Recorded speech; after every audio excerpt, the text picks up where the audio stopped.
আমার একটা মাত্র ছেলে, সেই জন্য আপনি লোভটা সামলাতে পারেননি, তাই না? এখন না বোঝার ভান ধরেছেন। আসলে ছেলেমেয়েরা নিজেই তো ঘটনা ঘটিয়েছে, এখানে আমার কি দোষ বলেন? অবশ্যই আপনার দোষ আছে। আপনার মেয়ে, আপনি দেখে শুনে রাখবেন না? সামলাতে পারেননি কেন? ছেলেও তো আপনার। ও, ছেলে তাহলে এখনো আমার আছে, আপনার হয়ে যায়নি? আচ্ছা, উল্টা পাল্টা কি বলছো? তুমি তো থামবে। কিসের জন্য আমি থামবো? হ্যাঁ, আমার একটা মাত্র ছেলে।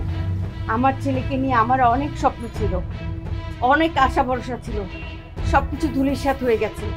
এখন আমি কারো কাছে মুখ দেখাতে পারি না যে আমার ছেলে চোরের মতো পালিয়ে বিয়ে করেছে। আচ্ছা ঠিক আছে আপা, আমি আমার মেয়েকে সাথে করে নিয়ে যাচ্ছি। তোর আবার ঠিকই বলেছে যে আমার মেয়েটা ওখানে ভালো নেই, চল আমার সাথে চল। মা, তুমি কি বলছো? এটাই আমার বাসা, আমি বাসা ছেড়ে কোথাও যাব না। বরং আজকের পর থেকে তোমরা আর কেউ এই বাসায় আসবে না। আপনার মেয়ে ভালোই আছে, এই জন্য যেতে চাচ্ছে না। আপনি আসলে অনেক সৌভাগ্যবতী আপা, অনেক সৌভাগ্যবতী। আপনার ছেলে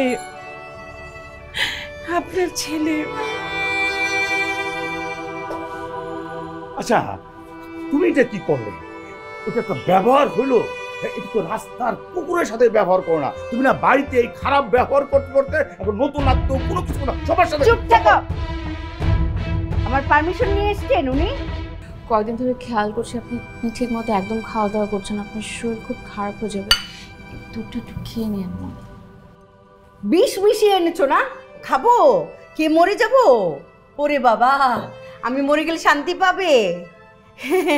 মেনে নেইনি তাই খুব সুখে সংসার করবে, হবে না? না না মা, আপনি কি বলছেন? আমি কেন? মা, এই ধরনের কিছুই না। আপনি আমার উপর একটু রাগটা কমান। রাগটা কমান মানে কি? আমি রাগি? আমি রাখবো না? আমার একমাত্র ছেলের, ও তার তো আবার স্ত্রী তুমি।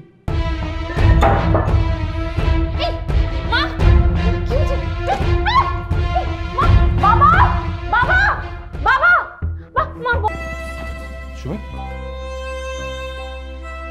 তুমি লাগেজ টাগেজ নিয়ে কোথায় যাচ্ছ? আমি যাচ্ছি, আমি চাই না আমার জন্য মারার ক্ষতি। ডক্টর কি বলে গেছে আমি শুনি। তোমার জন্য মার ক্ষতি হবে কেন? কি বলছো তুমি? এটা তো সত্যি, মার অসুস্থ হওয়ার কারণ তো আমি। সুমি, শোন, তুই এটা একটা এক্সিডেন্ট ছিল, আর বোমা না থাকলে একটা বিপদ ঘটে যেতে পারতো।